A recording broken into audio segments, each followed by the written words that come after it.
Le 15 mars 2016, Christian Ruot, artiste peintre et maître yogi, est interpellé avec sa compagne à leur domicile de Lizan, dans la Vienne.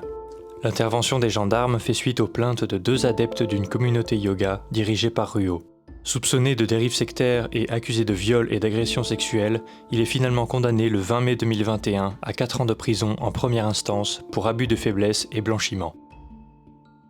Au début des années 2000, un groupe se forme en SCI pour accueillir des biens immobiliers à Aubagne, en Charente-Maritime, et à Lizan, dans le sud-Vienne. Tous envisagent de quitter Amiens pour le sud-ouest. La médecin du travail du prévenu est présentée à l'audience comme l'initiatrice du projet de SCI pour la santé de son patient et professeur de yoga. La maison de Lizan doit accueillir les stages et les cours du prévenu. Lui dit avoir passé des années à retaper la bâtisse, mais de cours de yoga, il n'y en a jamais eu.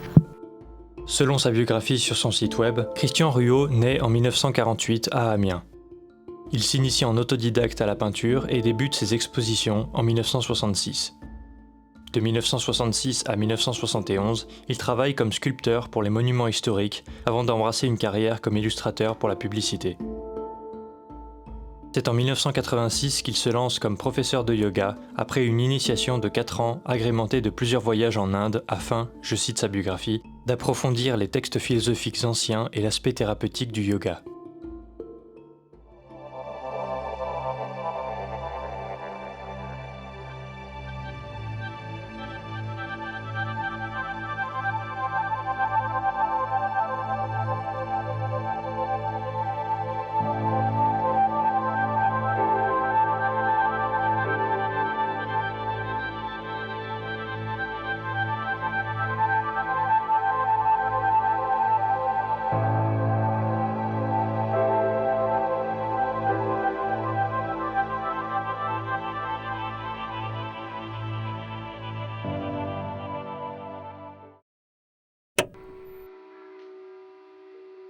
C'est un mot sanskrit qui à l'origine indique l'action d'atteler un cheval sauvage.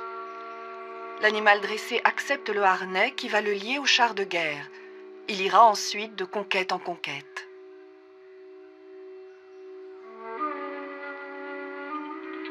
Le corps est semblable au cheval sauvage.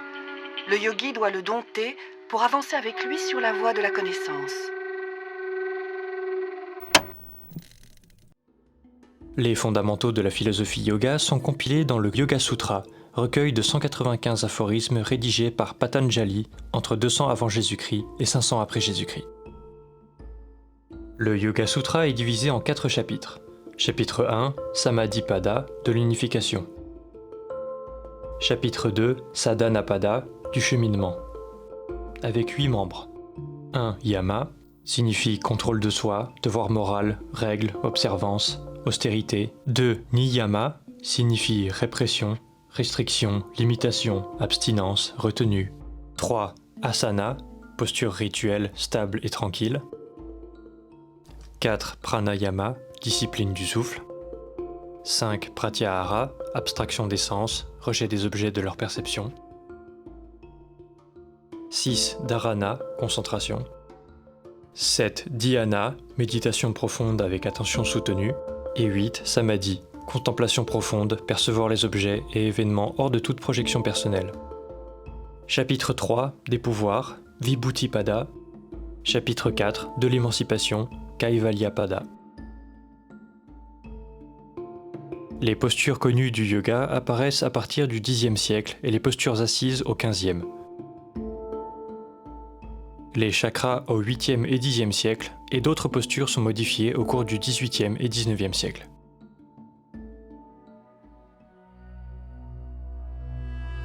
En 1893, les États-Unis découvrent l'hindouisme lors de l'exposition universelle de Chicago avec Swami Vivekananda, qui devient le premier ambassadeur de cette religion pour l'Occident. Il démocratise le yoga auprès des Occidentaux avec son ouvrage Raja Yoga, son adaptation du Yoga Sutra. Tout au long du XXe siècle, plusieurs figures vont démocratiser la pratique du yoga en Occident. Sri Yogendra, 1897-1989, et Paramahansa Yogananda, 1893-1952. La culture hindoue, dont le yoga, va profiter d'un coup de projecteur à la fin des années 60, notamment avec l'aide des Beatles et leur périple à Rishikesh, s'inscrivant ainsi dans la recherche de spiritualité et le psychédélisme en vogue à l'époque.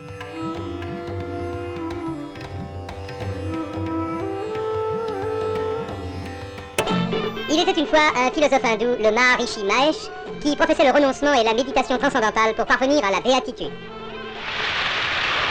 Il était une fois 4 garçons, John, Paul, George et Ringo, les Beatles en un mot, qui, là de leur triomphe et de leur gloire, aspiraient à retrouver la pureté et la simplicité. Ils ont rencontré le Maharishi, ils ont été conquis et ils l'ont rejoint avec leurs épouses dans sa retraite de Rishikesh au Cachemire. Qu'on se rassure, cette vie monastique n'aura qu'un temps, ils veulent simplement retrouver leur équilibre. En quelques semaines, les choses prirent une mauvaise tournure. Sans prévenir, les Beatles annoncèrent qu'ils partaient. Le réalisateur Alan White se souvient quand les Beatles annoncèrent la nouvelle à Maharishi. John Lennon allait raconter plus tard que Maharishi avait fait des avances à une des invitées des rumeurs qui semblent avoir eu l'origine dans le clan même des Beatles. Je me souviens quand le vol yogique fut introduit pour la première fois dans le mouvement de méditation transcendantale dans les années 70. C'était top secret à l'époque. Les gens qui le pratiquaient le faisaient dans des pièces avec des draps accrochés aux fenêtres. Et il y avait des gardes postés devant les portes. Personne n'était supposé entrer. Je vivais dans une pièce au-dessus d'une salle de vol à cette époque. Et je suis descendu et j'ai vu des gens qui faisaient des bonds sur des matelas en mousse.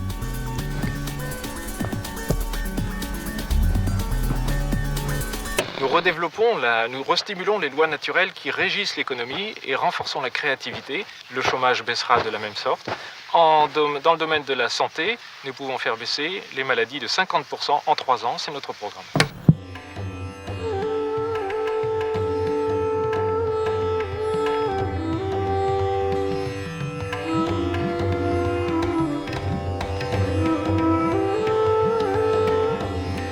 Des années 70 à nos jours, on ne compte plus les cours de yoga et ses différentes écoles avec une vision occidentale. En décembre 2014, l'Assemblée de l'ONU a adopté une résolution décrétant chaque 21 juin Journée internationale du yoga ou Yoga Day. À première vue, le yoga et la méditation sont des disciplines bien inoffensives.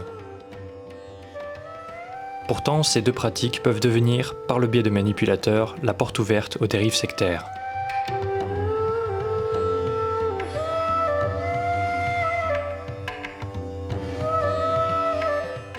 Revenons sur le Yoga Day adopté par l'ONU.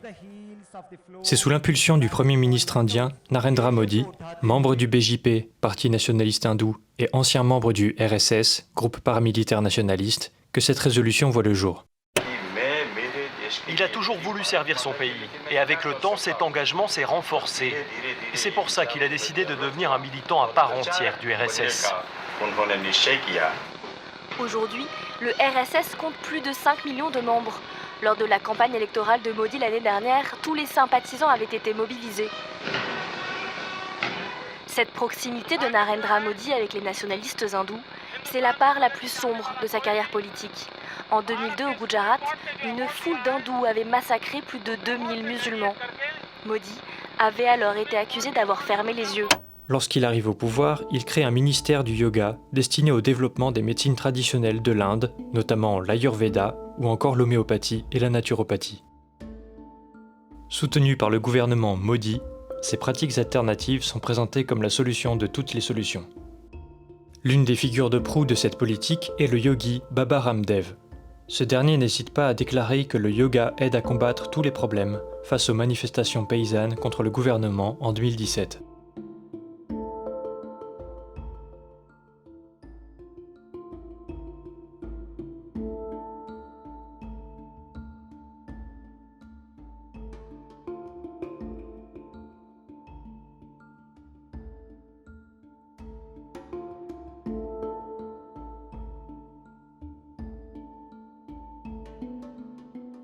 Dans un article de l'Humanité du 10 août 2017, la journaliste Lina Sankari écrit « Si aucun scientifique n'a encore validé les vertus curatives du yoga, les affaires se portent bien.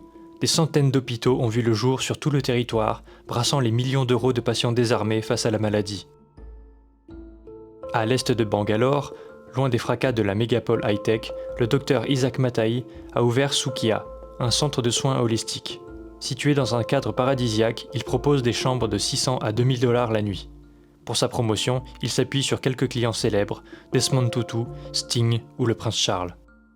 Plus loin, elle ajoute « Des livres relayant le témoignage d'apprentis yogis guéris de cirrhose ou de calculs rénaux sont édités. Baba Ramdev a soigné ma mère d'un cancer à la gorge », assurait ainsi un étudiant il y a quelques années. Parallèlement, les remèdes miracles font florès et génèrent un important chiffre d'affaires.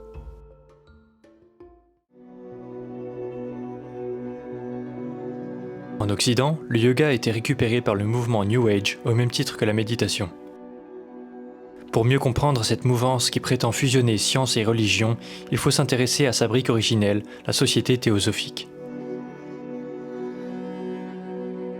Pour rappel, la société théosophique, fondée par l'occultiste Helena Blavatsky en 1875, mêle l'ésotérisme, le spiritisme avec des influences religieuses et philosophiques issues, entre autres, de l'hindouisme et du bouddhisme. Par ailleurs, on retrouve dans leur doctrine la notion de réincarnation. Le but est de permettre à l'humain de s'unir avec la divinité et d'étudier les lois inexpliquées de la nature et les pouvoirs latents dans l'homme. Parmi les membres de ce mouvement, on retrouve un certain Rudolf Steiner qui, après son départ en 1913, va fonder l'anthroposophie.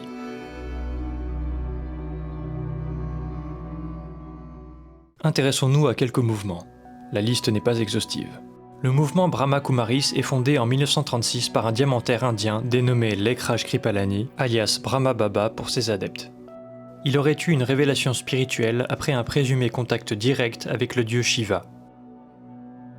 Selon un article de l'UNADFI, la base des croyances chez les Brahma Kumaris est dérivée de l'hindouisme.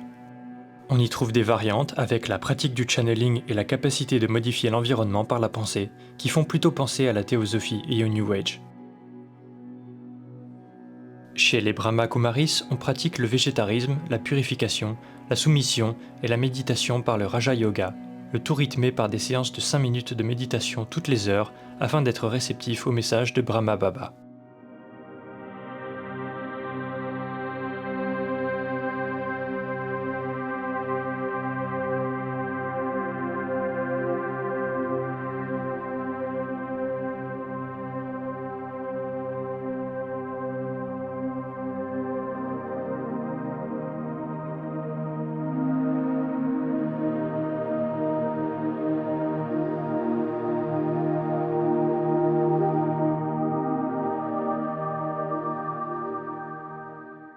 Mais si le mouvement prône le détachement du corps et des émotions, il implique aussi de se détacher de ses liens familiaux, sentimentaux et de ses biens matériels. Bref, l'adepte doit tout abandonner. Qui plus est, selon le témoignage d'une ancienne adepte pour le CCMM Centre Roger Icor, il serait proscrit de faire des enfants car la fin du monde serait proche. Après sa mort en 1969, Kripalani laisse les rênes à un groupe de 9 femmes qui recevraient des messages secrets de leur maître venant de l'au-delà. En décembre 1995, le mouvement est classé comme secte dans le rapport d'enquête parlementaire comme secte apocalyptique orientaliste pouvant présenter un danger. The Brahma Kumaris are affiliated to the United Nations in 2 ways, one through the Department of Public Information and the other through the Economic and Social Council, DPI and ECOSOC. Malgré tout, cette organisation est affiliée à l'UNICEF depuis 1987 et l'ONU lui a même décerné le titre de messager de la paix. Pour quelle raison ? Sur leur site internet, l'organisation déclare « Des actions utilisées par la Brahma Kumaris dans les projets qui visent à développer les buts du Millennium, Millennium Development Goals, les changements climatiques, manque de nourriture, l'égalité sexuelle, la santé publique mondiale, les cas d'urgence humanitaire, les droits de l'homme, les femmes, les enfants. » À l'ONU, Brahma Kumaris organise chaque année des célébrations sur la paix, la méditation et les droits humains. Le 8 janvier 1998, la police espagnole interpelle les membres du centre d'entraînement pour l'émanation de l'énergie Atma. Ce centre est plus connu sous le nom de la secte Heide Fittkau-Garte, ancienne psychologue allemande et qui a tout abandonné 4 ans plus tôt pour fonder ce groupe sectaire à Santa Cruz du Tenerife. Soupçonné d'organiser un suicide collectif dans le parc national du Teide, la police pense que le groupe est lié à l'ordre du Temple solaire. En fait, Heide Fittkau-Garte fut membre de Brahma Kumaris au milieu des années 80. Dans un article du Time du 19 janvier 1998, on y lit que Heide Fittkau divorce en 1995 après s'être rendu en Inde, devient un adepte de Brahma Kumaris, puis fonde son groupe en 1993 et se fait appeler La Source. Ses fidèles partisans ont accepté son credo selon lequel le monde était confronté à la destruction par un saut de l'axe de la Terre.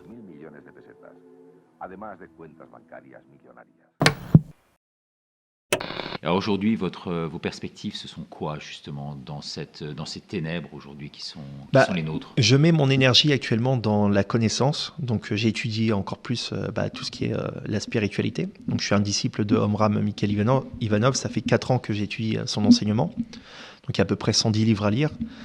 Vous en avez lu 80 d'après ce que vous 83, dites. ouais. 83. Ouais. Donc je passe mon temps, parce que vu qu'on n'a pas de visibilité pour construire dans le domaine extérieur de soi, je préfère investir mon énergie dans l'intérieur de moi, donc la connaissance, et voilà.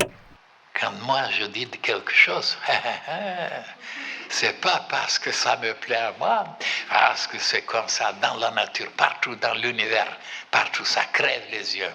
Seulement les gens ne le voient pas. Pourquoi? Parce qu'ils sont habitués à ne pas voir.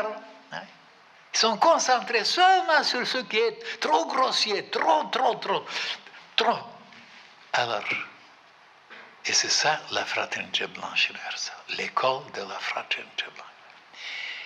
De nous habituer à voir les choses d'un autre point de vue, d'en haut. Héliocentrique. Association fondée officiellement en 1947 à Sèvres par Mikhaël Ivanov, alias Omraam Mikhaël Ivanov, né en 1900 et mort en 1986. L'activité centrale de cette organisation est d'étudier, préserver, pratiquer et diffuser l'enseignement de leur fondateur, inspiré par Peter Deunov, créateur en 1922 en Bulgarie d'une école ésotérico-chrétienne influencée par un mouvement théosophique bulgare. La période où il vécut de 1864 à 1944 fut constamment troublée par les conflits qui ont embrasé les Balkans. Ce n'est pas par la politique que Peter Deunov chercha une solution aux revendications identitaires, religieuses et nationalistes. Il fonda la Fraternité Blanche Universelle, parce qu'il avait la foi que seuls la sagesse et l'amour spirituel apporteront la paix en transcendant toutes les divisions. Aux approches de la Deuxième Guerre mondiale, il pressentit que les troubles politiques entraîneraient en Bulgarie l'interdiction de toute association de caractère spiritualiste. En 1937, il envoya en France un de ses disciples, Mikhaël Ivanov, afin de sauver son enseignement. Leur doctrine, célébration du soleil considéré comme l'or primordial et symbole du divin. Croyance en la réincarnation et au karma, car selon leur site web, chaque être humain vient sur la Terre avec la somme des expériences qu'il a faites dans ses précédentes incarnations. Parce que pour payer, il faut faire des sacrifices. Et comme les humains n'aiment pas faire des sacrifices, ils ont peur du sacrifice, ils gardent tout pour eux-mêmes, alors le karma, ils le transportent le karma pour les prochaines réincarnations. Par ailleurs, la Mivilude a noté dans son rapport de 2005 que les enfants pouvaient être manipulés même avant leur naissance. Ce groupe privilégie la grande famille qui se prolonge à travers tous les cycles de réincarnation. Si vous voulez devenir invulnérable, ne sortez pas de cette forteresse puissante, indestructible qu'est la fraternité blanche universelle, disait le maître Ivanov. Les enfants ont un deuxième père, le maître, qui optimise l'énergie et le karma des fœtus. La pratique du yoga se décline en 2 formes. Le yoga du soleil, au lever pour sa contemplation doublée de méditation. Le yoga de nutrition, où les fidèles mastiquent lentement en silence leurs aliments au rythme du maître. C'est pourquoi le silence qui existe ici maintenant pendant les repas est de la plus haute importance. Donc le silence est une condition seulement qui aide les créatures de pouvoir se concentrer. Toute viande est interdite car nocive au psychisme et à la spiritualité, et le jeûne conseillé selon un article de l'UNADFI. Dans un article de Bulle numéro 6 daté de 1985, un père se livre sur sa fille embrigadée avec sa mère dans la FBU. En dehors de ses problèmes de carence alimentaire dont elle a souffert pendant ses 2 premières années, des problèmes d'ordre psychologique dus au peu de temps que sa mère lui a consacré, Marie n'est pas sortie d'affaire. À 4 ans et demi, elle parle d'être un bon disciple, appelle Vérité le chat qu'elle vient de dessiner. En 1953, dans la région de Fréjus, Ivanov a créé un centre de congrès fraternel pour l'été. Il s'agit d'un centre de ressourcement spirituel, un lieu d'étude et d'application des vérités initiatiques. L'une des filles relate 2 faits sordides à proximité de ce centre.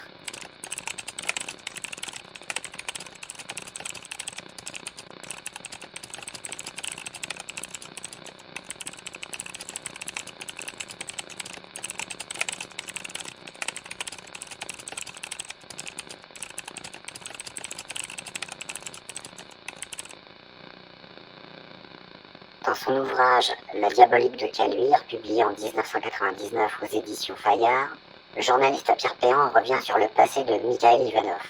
Dans le chapitre Maîtresse du chef suprême des initiés, Pierre Péan écrit « 6 mois après avoir fait la une des journaux, Lydie Bastien joue un nouveau rôle.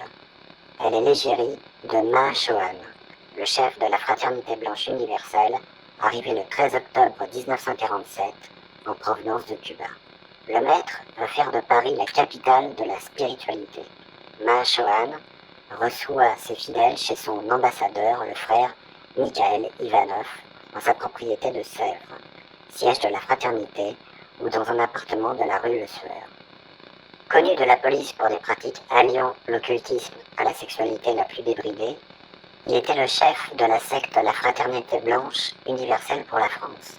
Ivanov fut finalement arrêté le 20 janvier 1948 pour outrage aux bonnes mœurs sur les personnes de 4 jeunes danseuses qui fréquentaient le siège de la Fraternité Blanche. Il est condamné le 17 juillet 1948 à 4 ans de prison et 10 ans d'interdiction de séjour. En février 1950, le Daily Mail rapporte que la police et le contre-espionnage français seraient convaincus que les preuves ont été fabriquées par les communistes bulgares. Son jugement réformé, il ne fait que 2 ans de prison. Il part s'exiler en Orient et crée une nouvelle communauté à Vevey en Suisse. Puis, il revient en France et retrouve ses disciples. La Fraternité Blanche Universelle, présente dans 22 pays, compterait au total une dizaine de milliers de membres. Son patrimoine financier s'élevait à plus de 5 millions d'euros en 1996.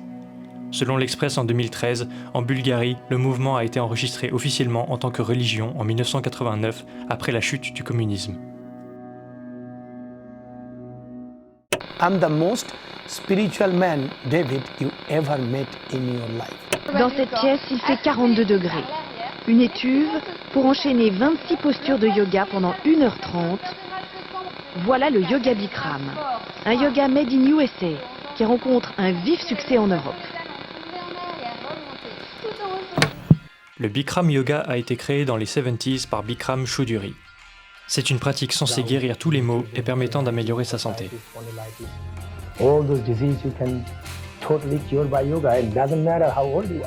Selon un article du Monde du 22 mars 2013, Bikram Choudhury aurait pratiqué le yoga depuis l'âge de 3 ans et l'aurait enseigné à George Harrison, Shirley MacLaine et Indira Gandhi. Et d'ajouter « J'étais plus connu que Michael Jackson et Elvis Presley réunis ». D'ailleurs, selon lui, c'est Shirley MacLaine qui lui aurait conseillé de tarifer ses cours de yoga. Plusieurs vedettes suivent ses cours.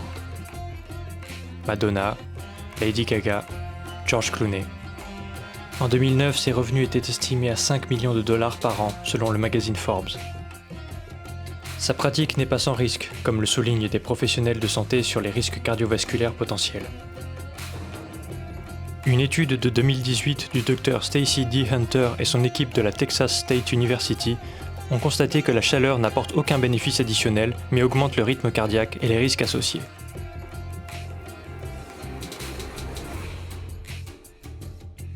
En janvier 2016, condamné pour harcèlement sexuel et moral, il doit verser 6,47 millions de dollars de dommages et intérêts à son ancienne directrice juridique.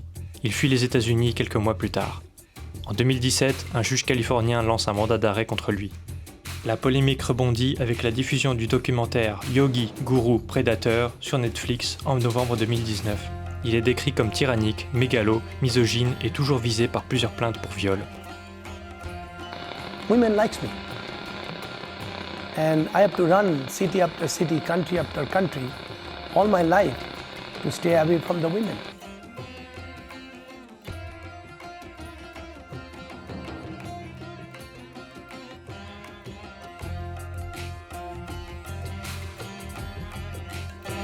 Quant à Christian Ruot, Relaxé des accusations de complicité de menaces, de complicité de tentatives de chantage, ainsi que des accusations d'agression sexuelle, il a fait appel du jugement le condamnant à 4 ans de prison.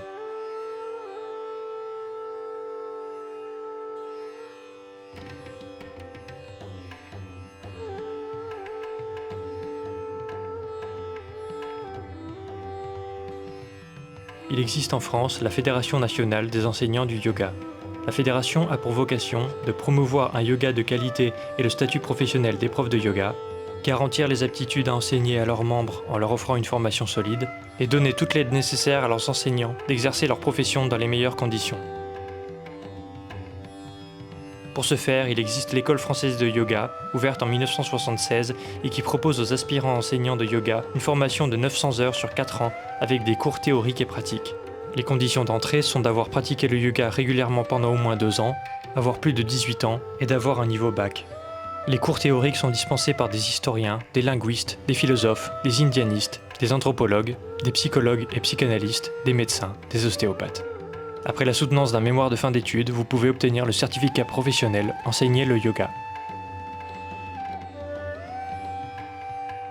Enseigner un yoga de qualité encadré avec une formation professionnelle qualifiée suffira-t-il à dissuader tout manipulateur de dévoyer une pratique millénaire? Rien n'est moins sûr et la vigilance est toujours de mise.